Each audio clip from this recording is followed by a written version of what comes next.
The gymnasium was alive with the sound of clapping, the echo of cheers bouncing off the high ceilings. Rows of graduates in navy blue gowns beamed as their names were called, families shouting and waving phones to capture the moment. But when my name, Emily Carter, rang across the microphone, something chilling happened. Before we begin, drop a comment and tell us where are you from and from which city you're watching our videos. And after watching the whole video, don't forget to tell us, what would you do in this situation? Be honest. Tell me in the comments below. We read every comment. Let's begin. The applause died. My family, sitting right in the front row, didn't move a muscle. My mom leaned over to my sister Rachel, whispering something that made her smirk. My dad folded his arms, eyes sharp with disapproval. And when I looked toward them, hopeful, desperate for even a small nod of pride, they all turned their backs, literally twisting in their seats so they wouldn't face me. The crowd noticed. A murmur rippled through the room. My hands clenched around the diploma as heat burned my face. Every breath felt heavier. Everyone was cheering their kids, but for me, the sound was silence. And then Rachel's name was called. The same family who ignored me jumped to their feet, clapping, whistling, cheering like she had just cured a disease. My mom even cried. Dad shouted, "That's my girl!" Rachel tossed her hair back, flashing me a victorious grin before hugging them in front of the whole room, as if to prove I was the forgotten one. I sank lower into my seat, my chest tightening. My classmates shot me sympathetic looks. I forced my lips into a bitter smile, but inside, rage and shame churned like fire. The ceremony ended, families pouring onto the floor to hug their graduates. I stood alone in the corner, hugging my diploma to my chest like it was the only proof I had that I mattered. My parents never came to me. My sister, still in her cap, whispered as she passed, "Told you, you'll always be second best." Before I could react, I noticed a movement in the front. My grandfather, Henry Carter, who had sat quietly through it all, suddenly struggled to his feet. His cane rattled against the wooden floor. Everyone went silent, partly out of respect, partly out of curiosity. Grandpa rarely spoke in public. His health was fragile, his hands trembled, but his voice when it came was steady, cold even. He pulled a folded envelope from his coat pocket. "I wasn't planning to do this today," he said, eyes fixed on my parents. "But after what I witnessed in this room, I won't stay silent." The laughter and chatter died instantly. Even Rachel froze mid-smile. Grandpa cleared his throat, opening the paper with deliberate slowness. "This," he said, holding it high, "is my final will and testament." Gasps filled the air. My mother's smile cracked. My father stepped forward, his face draining of color. "Dad, not here, not today," my father hissed, trying to grab the paper. But Grandpa pulled it away sharply, his eyes like steel. "No, Daniel, today is the perfect day. Because today, I saw who my blood truly is, and who has none." The room stilled. My heart pounded in my chest so hard, I thought it would break through my gown. And when Grandpa began to read, the words he spoke made the entire hall freeze. Grandpa's voice, though raspy with age, carried across the gymnasium like a hammer striking steel. "I, Henry Carter, being of sound mind, declare this my last will and testament." The audience stirred, whispers rising, phones slipping discreetly out to record. Nobody expected this at a graduation. The atmosphere shifted from celebration to courtroom drama in seconds. My father, Daniel, stepped closer, his face darkening. "Dad, put that away right now. This isn't the place." Grandpa's gaze sharpened. "The place?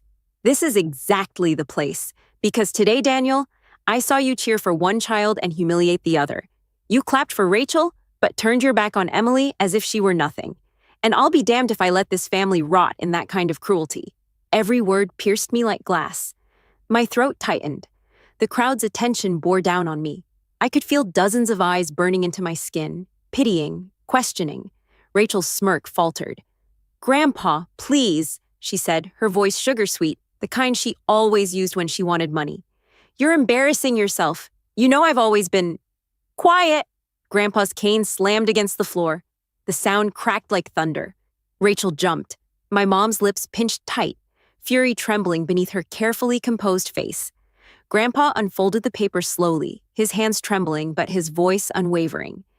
"This document was drawn up months ago, and I had intended for it to be read privately. But after today, I see it should be public.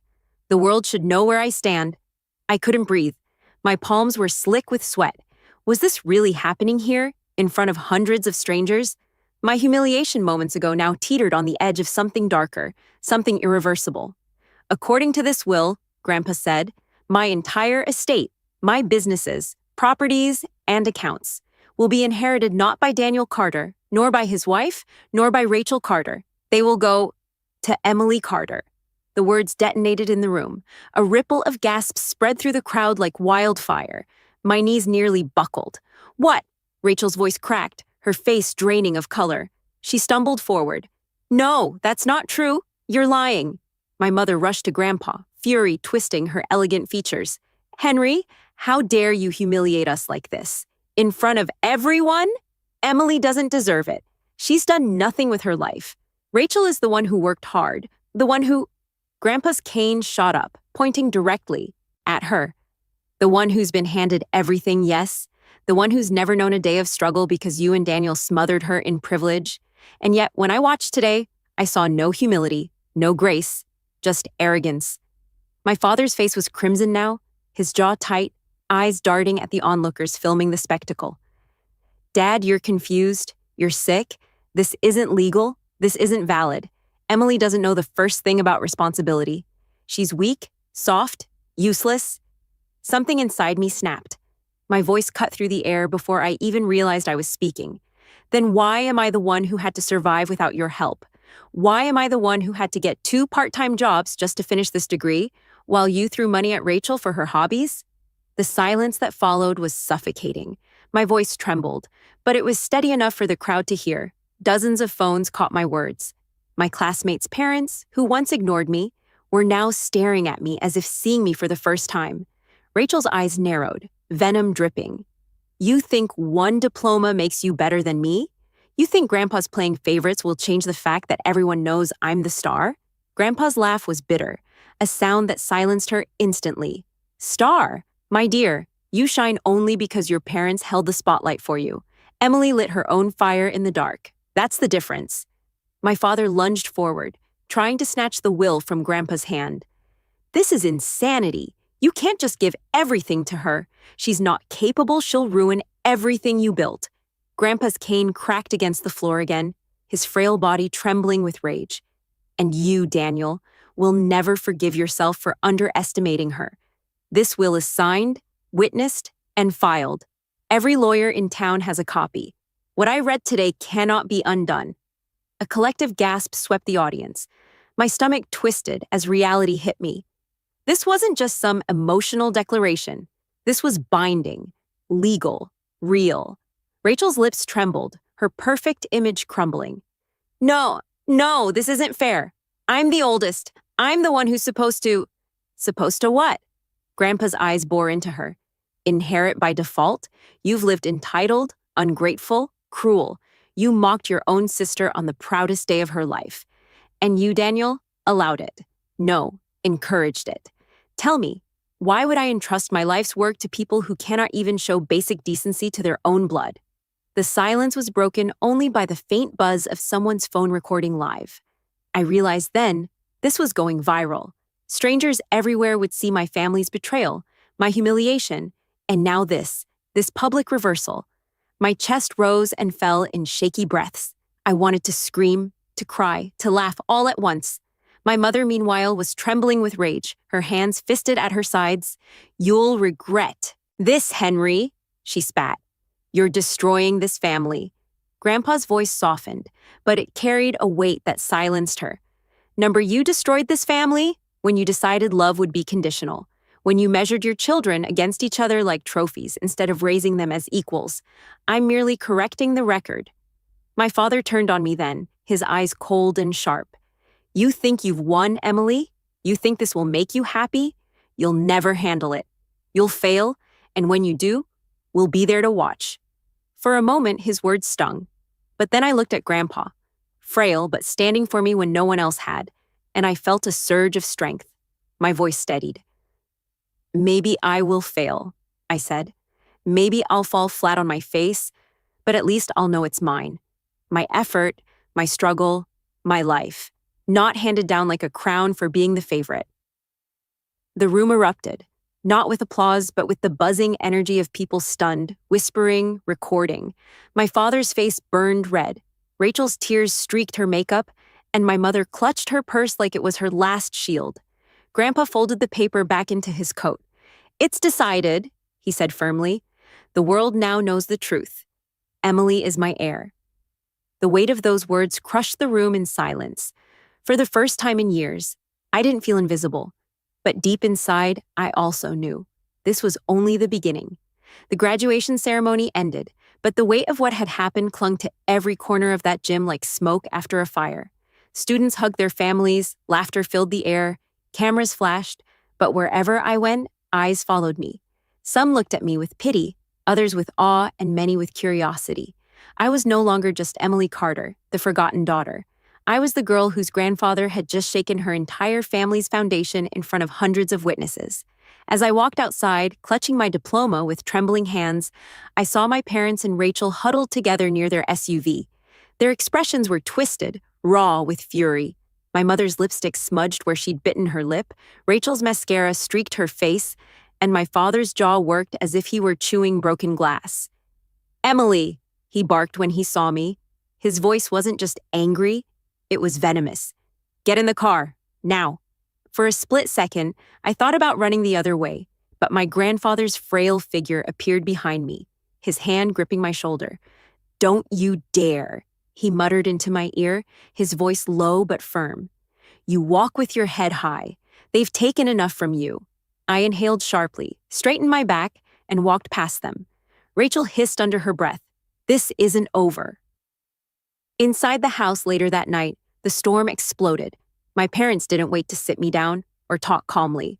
As soon as the door shut, my father's voice thundered through the foyer. "What the hell did you pull today?" "Me?" I spun on him, my voice breaking with disbelief. "I didn't do anything. It was Grandpa." "Don't play innocent," my mother shrieked, throwing her purse onto the counter so hard it knocked over a vase. "You've poisoned him somehow, manipulated him in his old age. You think we don't know how you've been sneaking around, trying to look like the victim while Rachel what?" I snapped. "While Rachel gets everything handed to her? While she mocks me at every chance she gets? I didn't ask for this, Mom. I didn't even know about it." Rachel stormed in, her face blotchy from crying, but her voice sharp as a knife. "You liar. You've always been jealous. And now you think you've won. But you won't last a month with what Grandpa's given you. You'll crumble. You'll beg us to take it back." I clenched my fists so tight my nails bit into my palms. At least if I crumble, it'll be because of my own mistakes, not because someone else cleaned up my mess. Rachel lunged at me, but my father caught her arm. He wasn't stopping her for my sake. He was saving her image. He turned his glare back on me. "You don't understand what you've done, Emily. It doesn't just give you money. It gives you power. Businesses, properties, accounts, responsibilities you can't even comprehend. You're going to ruin everything. And when you do, the Carters will be a laughingstock. Is that what you want? To destroy the family name?" Something inside me shifted at his words. For years, I'd begged for scraps of acknowledgement, prayed for him to see me as more than a mistake. But now, in his anger, he'd revealed the truth. It was never about love, never about me. It was about the Carter name, the legacy he cared more about than his own daughter. I laughed, but it was hollow, bitter. "The family name? You mean the one you buried years ago when you decided Rachel was worth loving and I wasn't?" My mother gasped, her hand flying to her chest. "How dare you speak to us like this?" "No," I said, my voice trembling but growing steadier with each word. "How dare you raise me like this? I graduated today, and instead of clapping for me, you turned your backs. Do you know what that felt like? Do you even care?" For the first time, silence fell. A silence so thick it almost hurt. My parents didn't answer. They didn't have to. Their silence was my answer. Grandpa's cane tapped the floor behind us. We all turned. He stood in the doorway, pale and weak, but his eyes burned with fire. "I've heard enough," he said coldly. "Daniel, Linda, Rachel, out." My father stiffened. "Dad, you can't. Out!" Grandpa barked, his voice shaking the walls. "You've done nothing but poison this house with arrogance and cruelty. If you can't even celebrate your own child's success, Then you don't deserve to stand here. For a moment, I thought my father might strike him. His fists clenched, his face red, but then he grabbed Rachel's arm and yanked her toward the door.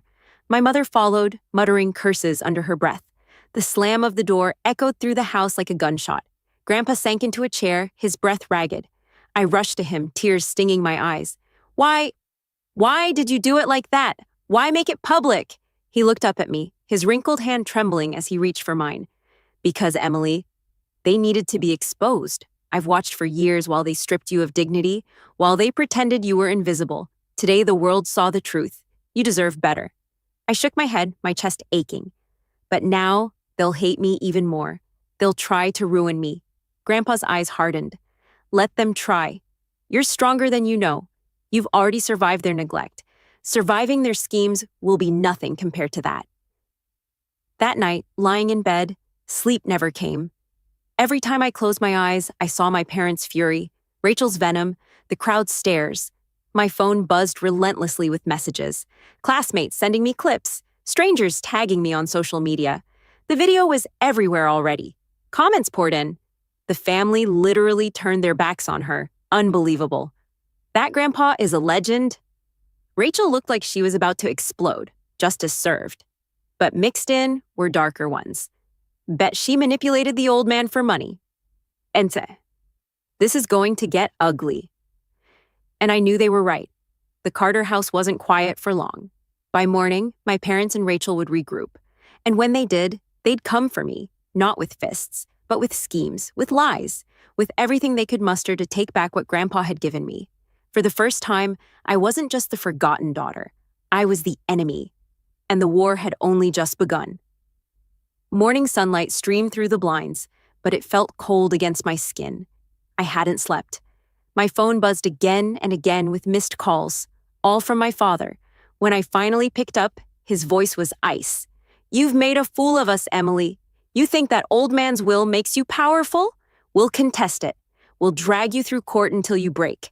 And when you're bankrupt, when you've got nothing, don't come crawling back. I hung up before he could say more. My hands shook, but not from fear, from rage. They weren't even trying to hide it anymore. They weren't family. They were predators circling what they thought was theirs. By noon, the front page of the town's news site carried my picture, standing alone at graduation, holding my diploma with the headline, "Ignored by family, saved by grandfather's will." The video of Grandpa reading it had gone viral nationwide. Suddenly, everyone knew my name. That afternoon, I found my Tsai, parents waiting outside Grandpa's house, faces twisted in fake politeness for the cameras now gathering nearby.